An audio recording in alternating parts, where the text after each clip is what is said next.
Uncover the latest mysteries before anyone else. By supporting our original Sherlock Holmes adventures on Patreon, you unlock early access to our stories long before their YouTube debut. Your monetary support is the secret to keeping this channel alive. The link to our Patreon is in the description below. The latter days of May in the year 1892 brought to London a premature and oppressive summer, one that seemed to settle over the city like a suffocating woolen blanket. The air in Baker Street was thick, stagnant, and heavily laced with the scent of baking pavement, the sharp tang of horse manure, and the pervasive acrid bite of coal smoke that refused to lift, instead hanging in a yellowish haze just above the rooftops. The sun beat down mercilessly upon the slates, turning the upper rooms of our lodgings into veritable ovens. For 3 agonizing days, my friend Mr. Sherlock Holmes had not left our sitting room, nor had he shown the slightest inclination to do so. He had draped himself over the Persian slipper in his dressing gown, an embodiment of listless despair, his prize Stradivarius abandoned in a corner, its strings gathering the fine dust of inactivity. His mind, that brilliant restless engine, was starved of fuel, ticking over in a vacuum. The criminal classes of London had, to his immense frustration, apparently succumbed to the heat, preferring the shade of the rookeries to the exertion of villainy. I was seated by the open window, my collar open, attempting in vain to catch whatever meagre, dust-choked breeze might wander off the Thames. The morning paper, filled with nothing but parliamentary squabbles and minor society scandals, rested unread upon my knee. I watched Holmes as he languidly measured a few drops of a translucent, foul-smelling liquid into a test tube, the rhythmic clink of glass the only sound in the stifling room. "It is a peculiar tragedy of the modern era, Watson," Holmes murmured, holding the glass vial up to the pale, dusty light struggling through the drawn curtains. His voice was flat, devoid of its usual piercing energy. "We have constructed a society of such dizzying and complex mechanics. Trains that cross continents in days, telegraphs that span oceans in seconds, feats of engineering that would have baffled the ancients. Yet the criminal imagination remains stubbornly, pitifully pedestrian. We are surrounded by miracles of progress, and what do the rogues do with it?" He swirled the liquid, watching it coat the glass. "A man steals a loaf of bread, he is caught by a constable on the corner. A clerk embezzles a few £100 from his employer. He is caught by a simple audit. A jealous husband bludgeons his rival and leaves a trail of bloody footprints leading directly to his own front door. Where is the artistry? Where is the audacity? The grand game, Watson, is being played by amateurs." "Perhaps artistry is inversely proportional to the heat," I suggested mildly, mopping my brow with a handkerchief. "Even Moriarty's lieutenants must find it difficult to orchestrate grand larceny when one's collar is wilting." Holmes sighed, a long, drawn-out sound of profound boredom that seemed to echo in the quiet room, and set the test tube into its rack with a dismissive clatter. "It is the monotony that kills, Watson, far more surely than any bullet or blade. The human brain is not designed for stagnation. It requires a problem, as the lungs require air. I require a genuine, impenetrable paradox, a knot that resists untying. If something of interest does not present itself before the sun sets, I fear I shall be forced to resort to my 7% solution, much to your medical dismay. I cannot abide this mental starvation." Before I could mount my usual well-rehearsed protest against his destructive habit, a habit I knew he leaned on only when his formidable intellect turned inward upon itself, the heavy, muffled thud of hurried footsteps sounded on the stairs. It was not the measured tread of a client, but a chaotic stumble. Mrs. Hudson's voice fluttered in polite but futile protest, followed by a frantic knocking that rattled the hinges, and a moment later our sitting-room door was thrown violently open. The man who stood on the threshold was the very picture of upper-class disarray, a startling contrast to the quiet stagnation of our morning. He was tall, perhaps 40 years of age, and impeccably tailored in a summer suit of light grey wool that spoke of immense wealth. However, the elegance was entirely undone by his current state. His cravat was askew, ripped half open as if he had been struggling for breath. His thinning hair was damp with perspiration and plastered to his forehead, and his face, naturally florid, I judged by the broken capillaries around his nose, was pale to the point of a sickly, translucent parchment. He leaned heavily against the door-frame, chest heaving, his eyes wide and unseeing for a moment before they focused on us. "Mr. Holmes?" he gasped, his voice ragged. "Mr. Sherlock Holmes?" Holmes did not rise, but his demeanour transformed instantly. The lethargy vanished, replaced by the vibrating tension of a coiled spring. His eyes, hitherto dull and hooded beneath heavy lids, suddenly sparked with the cold, sharp light of a predator catching a fresh scent on the wind. "I am he. And you, sir, unless the monograms on your rather distressed leather portfolio deceive me, are Lord Arthur Penhaligon, Under-Secretary to the Duke of St. Albans." The man blinked, momentarily derailed from his panic by the suddenness of the deduction. He looked down at the portfolio clutched in his trembling hand, then back up. "How on earth?"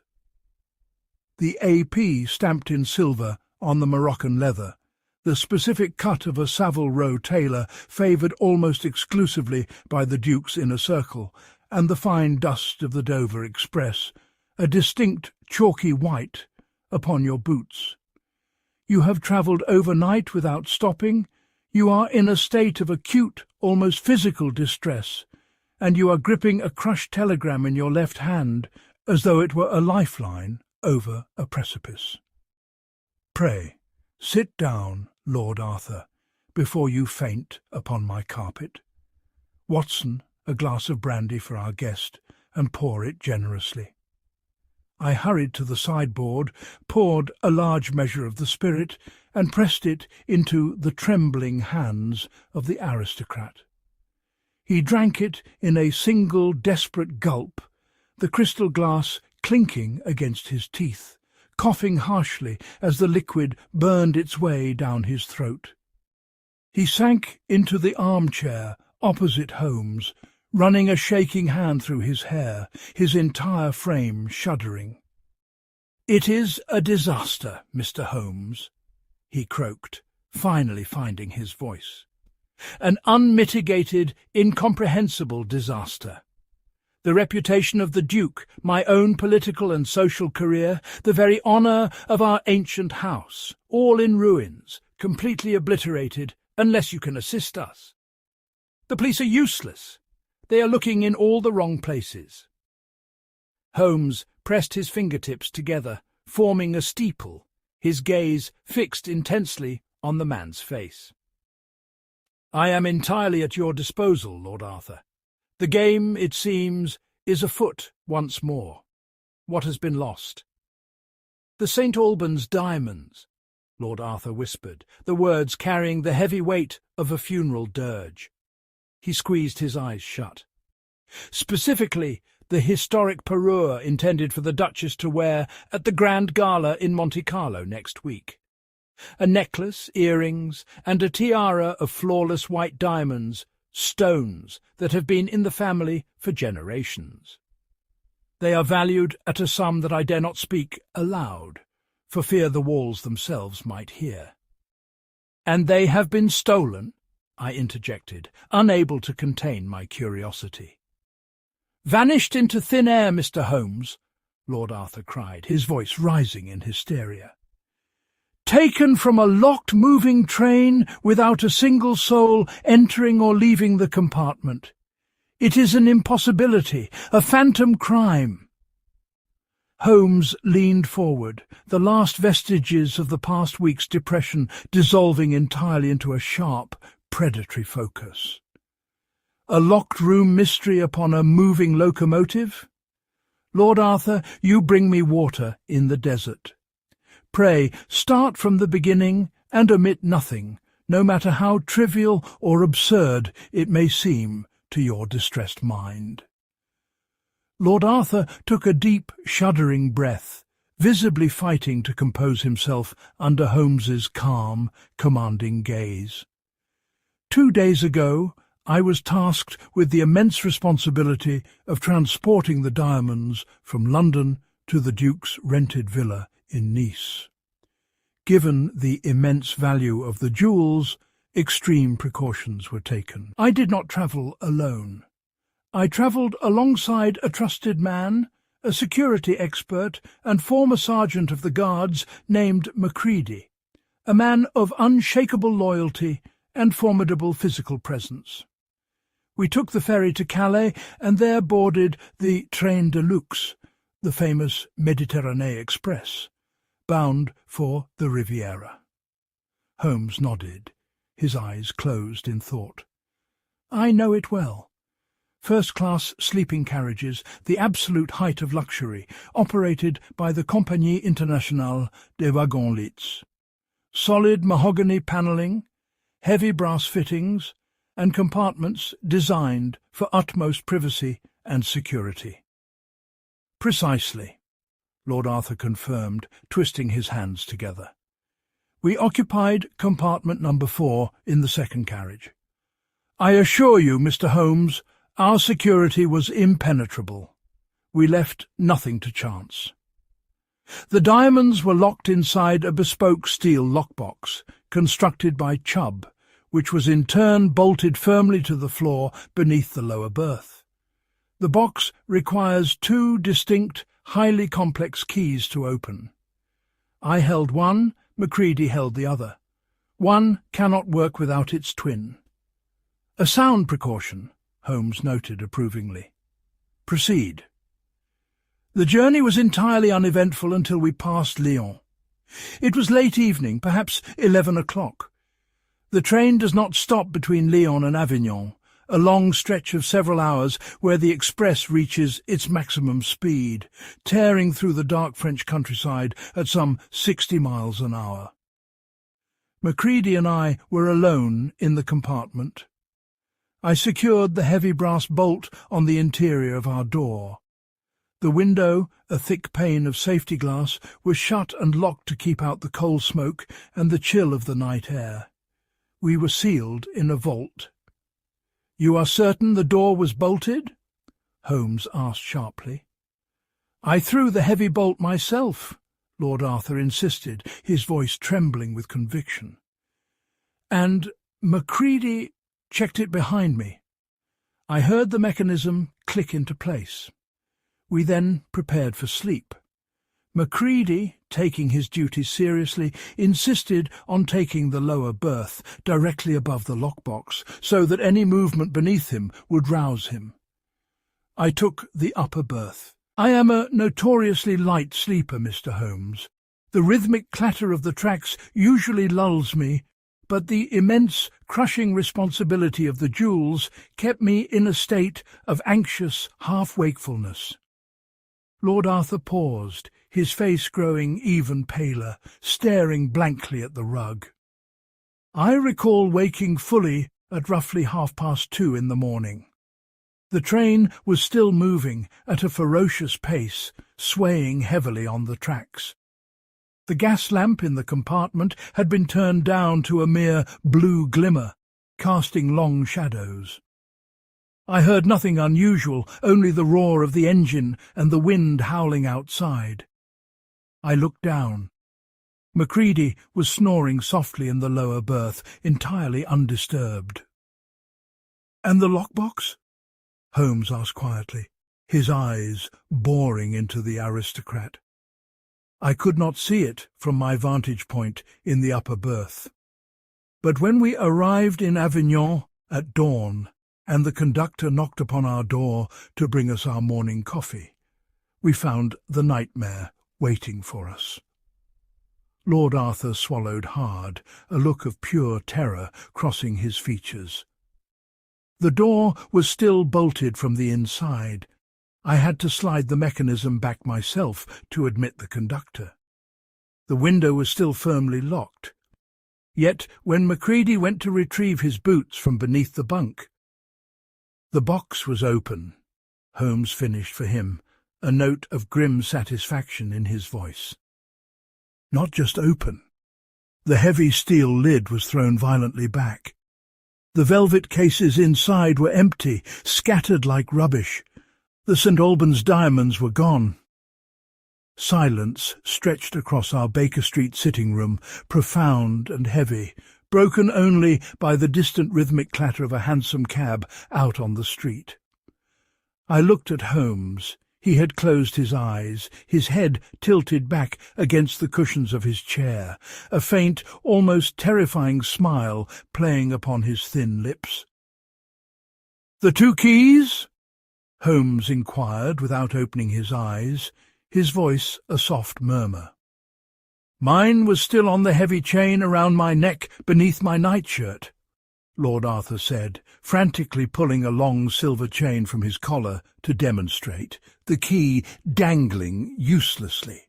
Macready's was in his waistcoat pocket, which was folded and placed firmly beneath his pillow, right where his head rested all night. "And neither of you were drugged?" The French police in Avignon insisted on examining us immediately. The physician found no trace of opiates, chloral hydrate, or any other narcotic in our blood, nor in the remnants of the wine we consumed at dinner. "The French police are involved?" Holmes opened his eyes, a flicker of profound irritation crossing his sharp features. "Inspector Dubuque of the Sûreté boarded the train at Avignon. He has detained the entire carriage in a siding at Nice, forbidding anyone to leave the city limits until the matter is resolved. He suspects Macready and myself of perpetrating an elaborate fraud, an inside job, to steal the jewels for our own enrichment and blame a phantom thief. Dubuque is a man of limited imagination and boundless arrogance," Holmes scoffed, rising slowly to his feet. "He possesses the tenacity of a bulldog, but entirely lacks the vision of a true hound. He will look at a locked door and assume the man inside must be the thief, simply because his pedestrian mind cannot fathom how another might enter. He threatens to arrest us by the end of the week, Mr. Holmes. The scandal will destroy my family. The Duke will be ruined. I will be ruined." Holmes sprang to his feet with a sudden electric energy that made Lord Arthur jump. The lethargy was entirely gone, replaced by the vibrating tension of a coiled spring released. "Watson, the Continental Bradshaw, if you please," he barked, his eyes flashing. I handed him the thick red-bound volume from the desk. He flipped through the dense pages with blinding speed, muttering to himself. Yes, excellent. There is an express to Dover, leaving Victoria Station in precisely 45 minutes. If we make haste, we can catch the night ferry to Calais, and from there secure passage on the very same route south." "You will take the case?" Lord Arthur asked, a desperate hope flooding his exhausted face. "My dear Lord Arthur, "I would not miss it for the world," Holmes replied, already shrugging off his dressing gown and reaching eagerly for his tweed travelling suit. "A locked-room robbery on the premier luxury train of Europe. It is a symphony of criminal enterprise, a puzzle worthy of my time. Watson, pack your service revolver and a sturdy set of tweeds. We are bound for the Riviera." The journey to the south of France was a gruelling affair, not least because of Holmes's impenetrable silence. For the entirety of the rough ferry crossing and the subsequent train ride from Paris down through the sprawling sun-baked fields of the Rhône Valley, my friend barely spoke a word. He sat motionless by the window, his grey eyes fixed upon the rushing landscape, his pipe clamped firmly between his teeth, enveloping our compartment in a thick, choking cloud of pungent shag tobacco. I knew better than to interrupt his reverie. When Sherlock Holmes retreated into the vast palatial structures of his own mind, he was sifting through thousands of variables, constructing and dismantling theories with the speed of a master architect. I contented myself with reading a medical journal and observing the gradual change in the light as the grey skies of the north gave way to the brilliant, piercing azure of the Mediterranean coast. We arrived in Nice on a Tuesday afternoon. The heat here was different from London. It was a dry, baking intensity that smelled of pine needles, sea salt, and blooming jasmine. Inspector Dubuque was waiting for us at the station, tipped off to our arrival by Lord Arthur, who had telegraphed ahead. Dubuque was a stout, fiercely mustachioed man who carried himself with an air of profound self-importance. He greeted Holmes with a stiff bow, his eyes radiating a mixture of professional respect and territorial irritation. "Monsieur Holmes," Dubuque said, his English heavily accented, "I am surprised to see you here.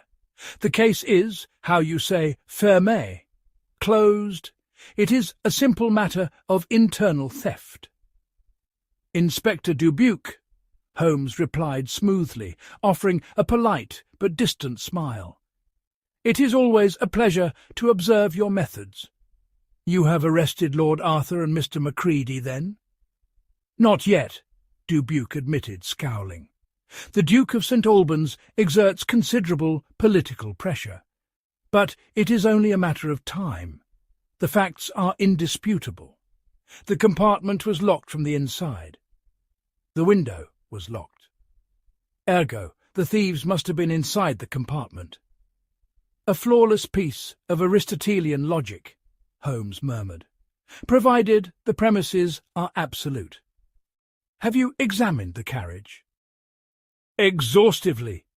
It remains on siding number 4, under heavy guard." "And the other passengers of the carriage?" "All interviewed, all detained in their respective hotels. A motley collection of the wealthy and the idle. An exiled Russian count, an American industrialist, an Italian opera singer. None of them have any connection to the Duke or the diamonds." "Fascinating," Holmes said, his eyes glittering. "I should very much like to see this carriage, Inspector." Dubuque led us away from the bustling main terminus, down a stretch of dusty track, to a quiet shaded siding where the magnificent dark blue carriage of the Méditerranée Express sat silently. It was a beautiful piece of engineering, emblazoned with the gold crest of the Wagons Litz Company. A gendarme stood by the steps, saluting as Dubuque approached. We climbed aboard, the heavy mahogany door clicking shut behind us, plunging the corridor into a warm, wood-panelled twilight.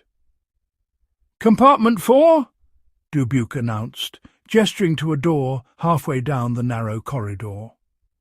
Holmes did not immediately enter.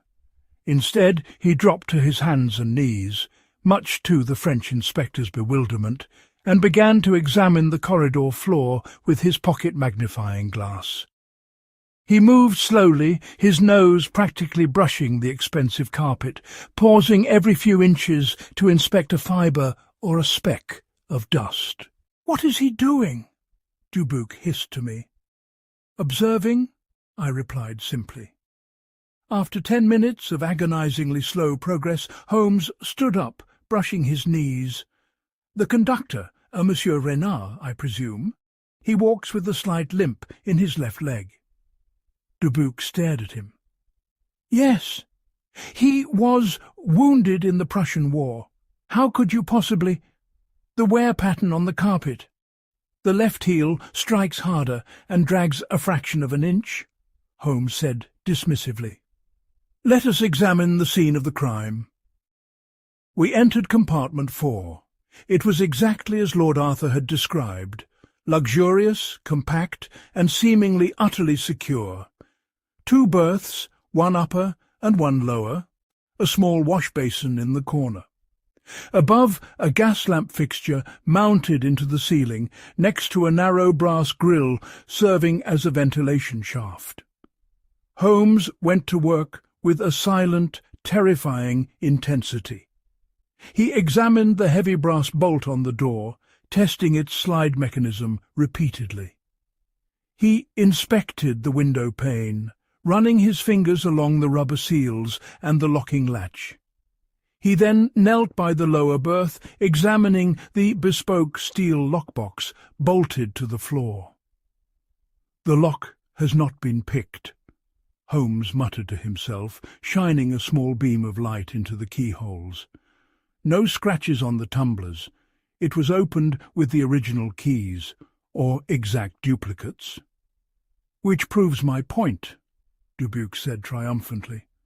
"Lord Arthur and Macready used their own keys." "Or," Holmes countered, standing up and looking around the small space, "someone acquired the keys, opened the box, and returned them, all without waking the sleeping men." "Impossible! The door was bolted from the inside." Holmes ignored him. He climbed onto the lower berth, then hoisted himself up to the upper berth. He lay down upon the mattress, staring up at the ceiling. He was silent for a long time. The air in the stationary carriage was stiflingly hot, and I could feel a bead of sweat tracing its way down my spine. "Watson," Holmes called out softly from the upper berth, "hand me my glass." I passed the magnifying glass up to him. Holmes was examining the ceiling directly above the berth, near the brass ventilation grille. "Inspector," Holmes said, his voice taking on that sharp, crystalline quality that always heralded a breakthrough, "has the roof of this carriage been examined?" "The roof?" Dubuque scoffed. "Why would we examine the roof? The train was moving at 90 kilometers an hour in the dead of night. Only a bird could be on the roof." "Then I suggest we look for feathers," Holmes replied. In a single fluid motion, he swung down from the berth and strode out into the corridor. He opened the window at the end of the carriage and, to Dubuque's horror, climbed out onto the exterior coupling. With the agility of a much younger man, Holmes scaled the iron rungs at the back of the carriage, disappearing onto the roof. I followed him out, though I remained on the small iron balcony, watching as Holmes crawled slowly along the curved, soot-stained roof of the carriage. He stopped above compartment 4. He produced a small tape measure and meticulously calculated the distance from the edge of the roof to a small raised cowl that protected the ventilation shaft. When he finally descended, his face and hands were streaked with black coal dust, but his eyes were shining with a triumphant fire. He held up a small dark object between his thumb and forefinger. "Look at this, Watson." I leaned in. It was a tiny scrap of dark fabric, no larger than a postage stamp, stiff and heavy. "Canvas?" I asked. "Close. It is heavily waxed sailcloth coated in an abrasive grit. Found snagged upon a rivet near the ventilation cowl, and there is more." Holmes turned to the bewildered French inspector.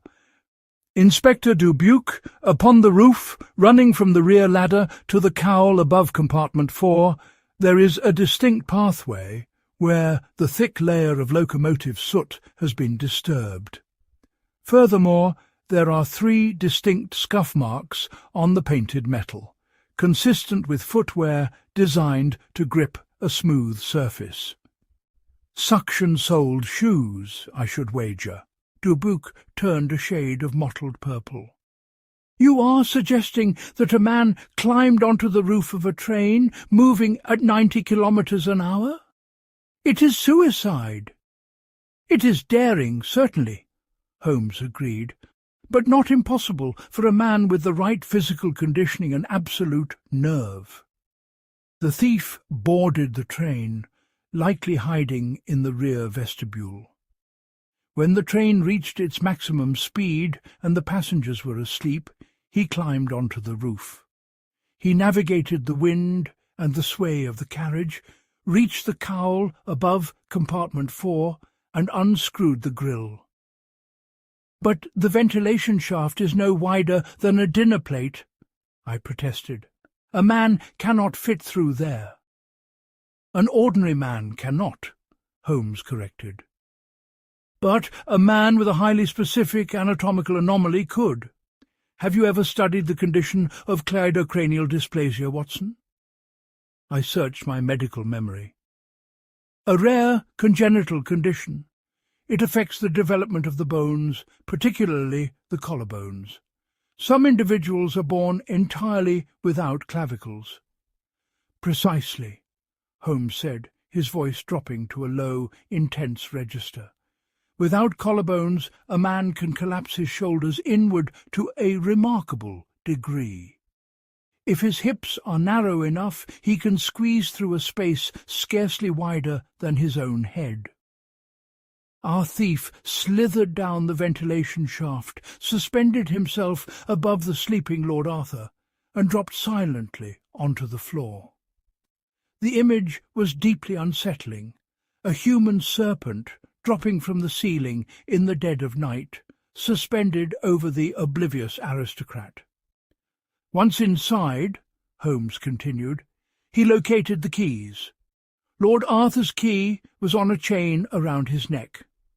A delicate touch, perhaps a smear of a mild soporific on a cloth held over his face to ensure he remained deeply asleep, and the key was lifted, the chain carefully unclasped. Macready's key was in his waistcoat beneath his pillow. A matter of mere sleight of hand for a master thief. The box was opened, the diamonds secured in a pouch. The keys were replaced. And then the thief climbed back up the wall, a feat requiring immense upper body strength, pulled himself back through the shaft, screwed the grille back into place, and returned across the roof. Dubuque looked utterly shaken. His internal theft theory was dissolving before his eyes. "But who?" "That is the question," Holmes said, wiping his soot-stained hands upon a handkerchief. "The athletic prowess required points to a specific background. An acrobat, a gymnast, perhaps a former sailor used to the rigging of a ship in a storm. And he must have known the precise layout of the carriage and the location of the lockbox. He had inside information."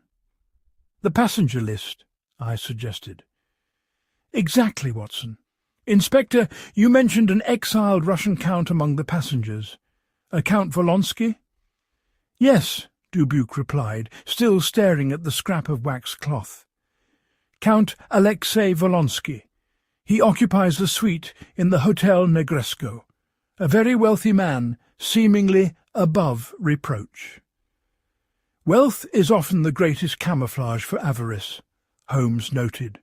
"Let us pay a visit to the good Count.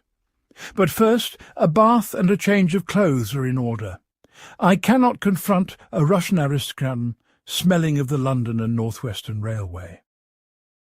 The Hotel Negresco was a monument to Belle Epoque extravagance, its pink dome glinting in the late afternoon sun. Holmes and I, now refreshed and attired in clean linens, waited in the opulent lobby while a bellboy took Holmes's card up to the Count's suite. Within minutes we were ushered into a sprawling room that overlooked the azure curve of the Baie des Anges.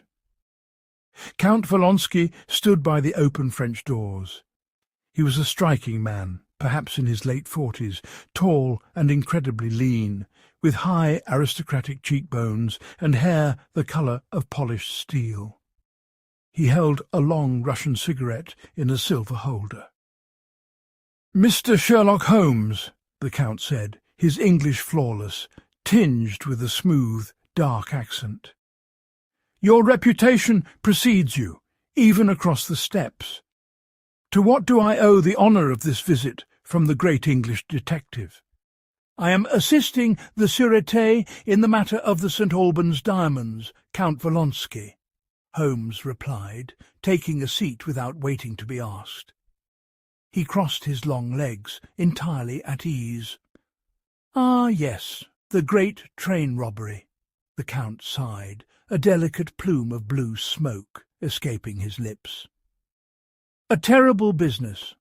The French police have been incessantly tiresome. They seem to believe that simply because I was on the train, I must possess a necklace I have no use for." "I do not believe you stole the diamonds, Count," Holmes said mildly. The Count raised an elegant eyebrow. "Indeed? Then why are you here?"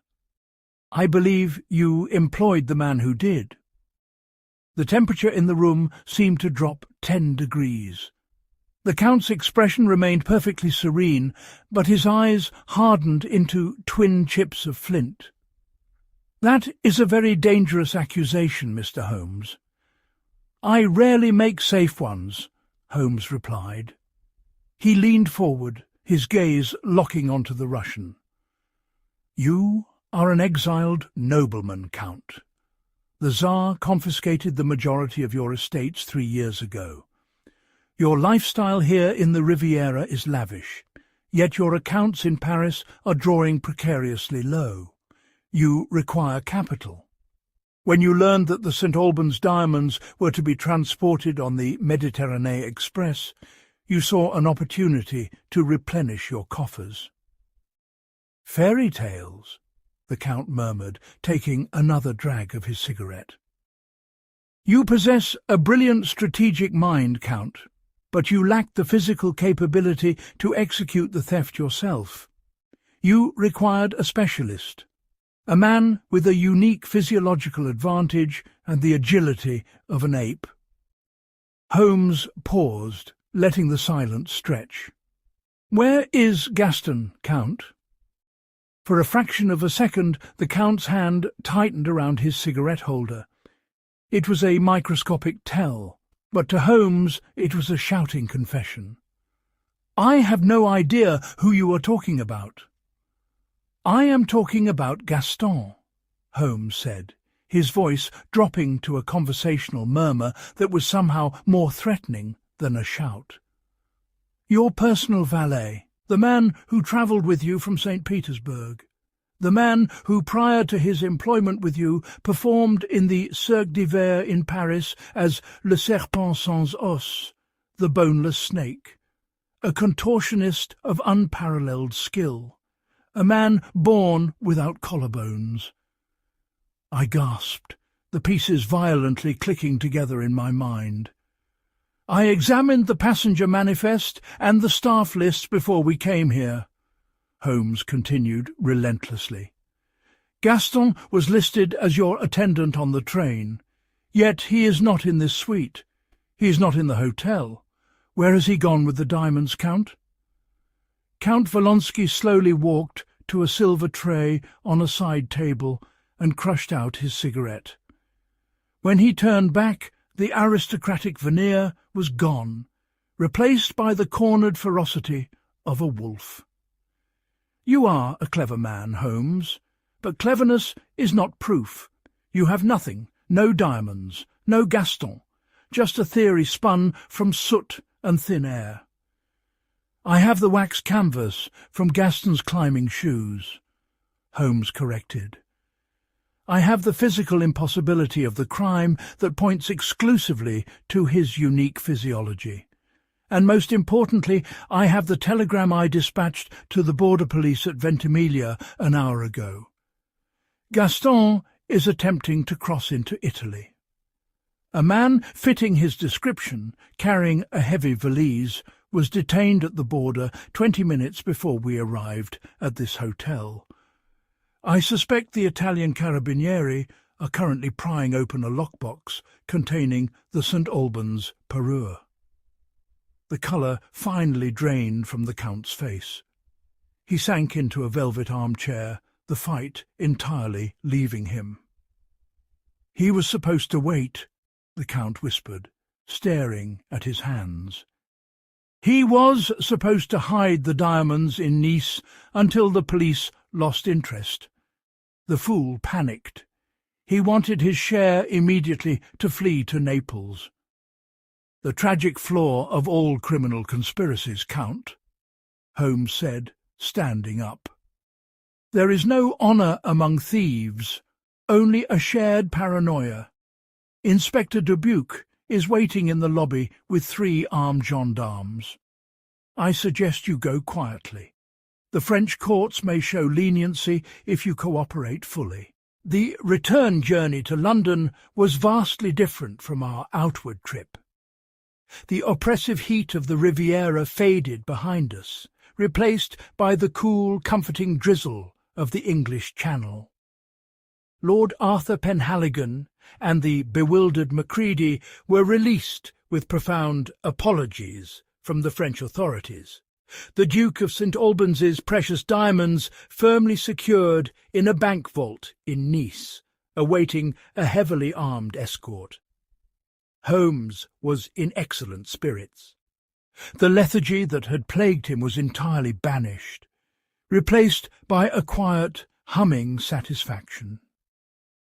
He sat opposite me in the first-class carriage of the Dover to London Express, his violin tucked under his chin, playing a sweet, melancholic Mendelssohn concerto that blended perfectly with the rhythm of the rain against the glass. "A beautifully constructed crime, Watson," Holmes murmured, lowering the bow for a moment. It possessed a structural elegance that one rarely sees outside of a chessboard. The utilization of the moving train, the reliance upon the locked door to create an impossible paradox, the employment of a biological anomaly as the key to the vault. It was nearly a masterpiece. "It would have been a masterpiece," I pointed out, "had you not noticed a smudge of soot and the missing collarbones of a Russian contortionist." "Ah, the collarbones," Holmes chuckled softly. "It is these small anomalies that unravel the grandest designs, Watson. A locked door is never truly locked if one can simply bypass the wall entirely. Man looks forward at the lock, at the handle. He rarely thinks to look up." He raised the violin again, the bow hovering over the strings.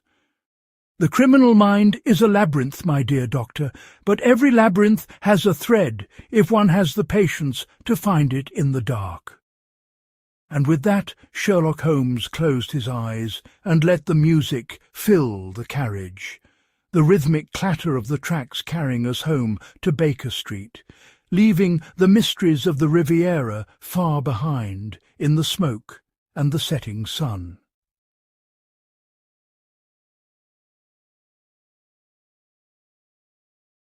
Thanks for joining me for another original mystery.